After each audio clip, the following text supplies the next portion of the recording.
I've now played the Wildmane's Roblox game beta, and it's a reasonably convincing advertisement, if not exactly an enjoyable experience.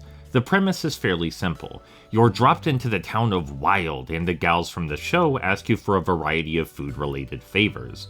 It's then your responsibility to wander the map, collecting coins, gathering ingredients, and purchasing baking supplies. When you have everything you need, you whip up a treat with a Cooking Mama-inspired minigame, and then deliver the goods to your friends.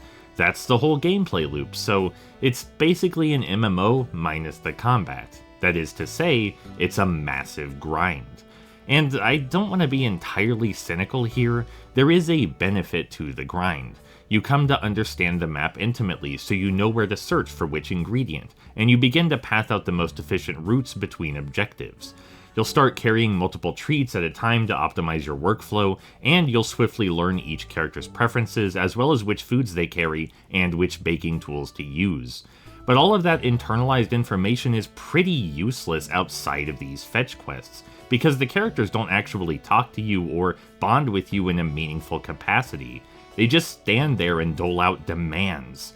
I'll never be free of the knowledge that cocoa and cherry stock eggs, milk, and butter, but if I want sugar, I have to hit up candy.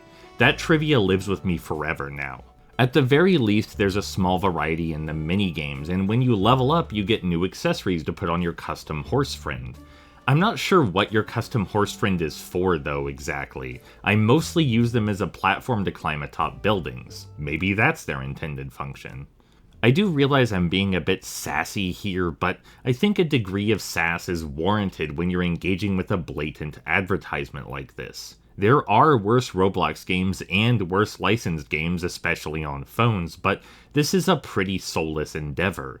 Even if they add more characters and recipes later, that'll just make the grind more complex, not more engaging. And as I've said before, and will say again countless times, kids deserve better than this.